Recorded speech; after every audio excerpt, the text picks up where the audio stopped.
Imagine que você ganhe 3 mil, só que todos os meses você gasta 3.200, ou seja, R$ 200 para o seu endividamento. Só que agora, você como bom funcionário que é, conseguiu aumentar seu salário para 4 mil. Conseguiu aquela promoção, aquela tão desejada promoção. Só que em vez de gastar 3.200, meu caro, você está gastando 4.500. Ou seja, mais R$ 500 para aquele seu antigo endividamento. Faz sentido para você que os seus gastos sejam mais altos que os seus ganhos? Não, não é mesmo? Hoje é o assunto a ser tratado.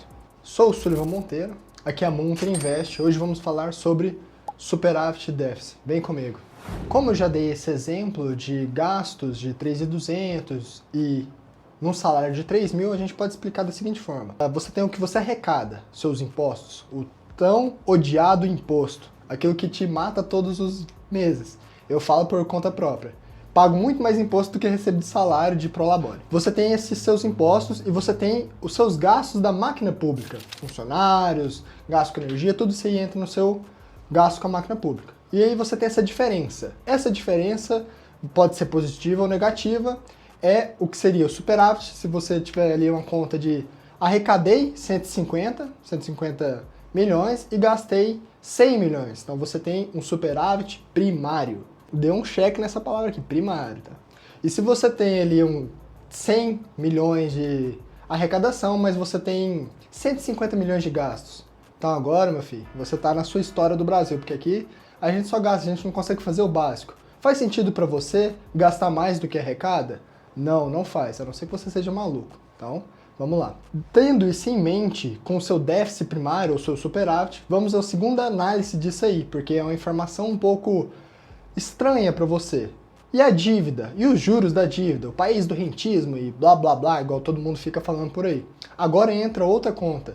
O superávit nominal ou déficit nominal. O que seria isso? Calculado-se com os juros da dívida, somado a esse, ou seja, ou déficit ou superávit, se você tem 50 milhões a mais ou 50 milhões a menos, você tem o que seria o seu nominal de todo o endividamento do país. E dessa forma você tem uma conta para saber se a gente está ali com endividamento alto ou não. No nosso caso, né, o editor vai colocar aí na tela, não está tão bom assim. A gente tem déficit primário, depois déficit nominal, a gente não consegue fazer nada de certo. Não faz sentido para mim nem para você que no básico do básico a gente arrecada pra caramba, cada vez mais, maior a arrecadação, só que mesmo assim a máquina pública vem ficando mais cara. Não só de super salários, levando-se em conta, como o nosso amigo Kaique citou, temos os maiores salários do funcionário público, né? Funcionalismo muito caro.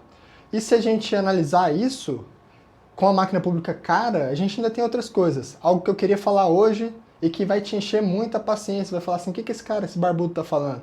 Assistencialismo. Assistencialismo nada mais é que crio algo para pessoas que estão na linha da pobreza, né, da linha da miséria mesmo, para que elas possam sobreviver, né? Vou colocar entre aspas, porque sinceramente às vezes nem isso. Tem gente passando fome, tem gente morrendo, tem gente sem expectativa de nada, e falar de finanças num país como o nosso é algo muito complicado. Eu não sei a sua realidade. A minha, bom, tô tentando empreender, tô tentando juntar, investir e falar sobre isso para que num lampejar de sorte, eu possa te influenciar a algo melhor. Agora voltando para o assistencialismo, a gente tem auxílio gás, luz para todos, a gente tem auxílio emergencial, teve auxílio emergencial, Bolsa Família, porra, esqueci do Bolsa Família, o clássico Bolsa Família também dentro do assistencialismo, e muitas pessoas batem palma toda vez que aumenta esses valores. E se eu te falasse que isso não é positivo e que também está ali dentro do gasto da máquina pública, dos orçamentos, de tudo que é gastado pelo governo? Se a gente for analisar, não faz sentido. As pessoas falam, nossa, vamos supor que Maranhão. Maranhão hoje tem mais pessoas recebendo auxílio do que pessoas seletistas, ou seja, no CLT. Isso não faz sentido. Tem mais gente no auxílio do que gente trabalhando pelas leis formais. O que está acontecendo? E muita gente fala, tá fazendo sucesso. Mas eu queria trazer uma citação aqui, de Ronald Reagan. Não vou lembrar ela correta, mas o editor coloca ela aí para vocês. O sucesso de um programa social se dá pelas pessoas que saem dele, não pelas pessoas que continuam dele. Ou seja, a ideia é dar aquela assistência para a pessoa se levantar, poder seguir com as próprias pernas e buscar um futuro melhor. Não ficar ali vivendo de migalhas. ficar ali vivendo de coisas que, sinceramente, voltando pro sobreviver, né, mantendo a pessoa numa situação de miséria, sem expectativa de um futuro melhor. Hoje a gente tem o déficit primário justamente por esses dois pontos. Logicamente, tem outros gastos, mas funcionalismo caro e assistencialismo caro e ineficiente. E depois temos também a dívida, só que isso aí é um assunto para outro vídeo. Se a gente pudesse elencar esses pontos e pedir para os nossos presidentes, né, nosso presidente, governador e senado, a gente teria que falar, poxa, por que vocês estão gastando tanto e a arrecadação ainda aumentando? A gente pode também trazer que agora, mês de novembro, a gente está ali acima dos 3 trilhões e todo ano a gente bate esse número um mês antes do que no ano passado. Acho que ano passado foi em dezembro que a gente bateu esse número. Esse já é novembro, ano que vem, a gente não sabe. Mesmo com a arrecadação tão alta, por que a gente sempre tem déficit? Qual que é a estratégia? Qual que é o plano econômico? E ainda sobre a arrecadação, temos curva de Laffer. Depois de certo ponto, em vez de você arrecadar mais, você só desestimula o PIB como um todo. Você fala assim, nossa, vamos aumentar esse alíquota aqui, vamos colocar um IRPJ maior, vamos criar um IOF maior, aumentar esse IOF para 3,5%, e vamos criar esse novo imposto agora, um IPVA diferente, só que quando você coloca isso, o consumo cai. E se o consumo cai, a arrecadação também cai. Qual que é o plano econômico? Vamos imaginar o governo como uma grande empresa. Ela tem ali suas vendas, né, sua receita, e ela tem seus gastos. Como que uma empresa pode diminuir seus gastos? Aí a gente vai ter várias opções. A gente pode ir para um lugar mais barato, a gente pode diminuir o gasto com energia, a gente pode analisar a questão dos funcionários, do funcionalismo, e cortando algumas coisas ali, diminuindo nosso custo, vai aumentar nosso lucro. Agora, pela ótica do governo, logicamente, né, a gente tem muitas pessoas na Câmara dos Deputados, no Senado, sem contar aquela questão de verbas de auxílio paletó, auxílio alguma outra coisa, que eu não vou lembrar aqui, mas que pode ser elencado aqui, vai lá, editor, ajuda a gente. Que são gastos simplesmente de uma maneira idiota. Eles, né, criam coisas para gastar. iPhone, é carro, e isso aí pesa muito. Pode até falar que não, mas quando você analisa o valor de gasto de um senador, de um deputado, você vê que é um valor que pesa, porque são muitos. Muitas pessoas ficam falando sobre empresas, sobre subsídios, sobre, enfim, perdoar dívidas, mas no geral, as únicas empresas que têm isso são empresas que estão ligadas à grande cabeça do governo ali mesmo. Eu mesmo, com uma pequena empresa, não tenho nenhum tipo de abatimento fiscal ou de perdoar, né, impostos atrasados, coisas do tipo.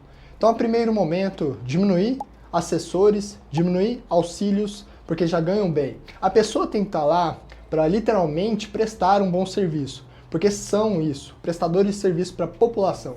Quando você tira isso da ideia, você pensa, sou melhor, eu tenho que andar com um carro mais caro porque sou aqui do magistrado, fiz 5 anos de direito, eu tenho que ganhar mais, eu tenho que passar essa ideia, mas isso não faz sentido. Se você quer que o governo, né, ou que o país vá para frente, você tem que pensar, poxa, não preciso desse carro aqui, posso ir num carro mais simples, esse paletó eu mesmo compro. Esses gastos já vão se influenciar. E na ideia de assistencialismo, a gente deveria ter uma política de fiscalização melhor, tal como para analisar as pessoas que realmente estão nessa linha de miséria e as pessoas que estão pegando o auxílio simplesmente por pegar. Às vezes estão trabalhando de maneira informal. Acho que dessa forma, né, analisando em ótica macro, já auxiliaria para a gente ter um superávit primário. Logicamente, tem outras contas e outras nuances, mas é melhor você pensar em algo positivo agora e ter algo para nortear do que ficar só reclamando e não falar nada sobre. Se você gostou do vídeo, eu peço que comente a sua ideia. Aqui não há nenhum tipo de político de estimação, eu só queria trazer um fato.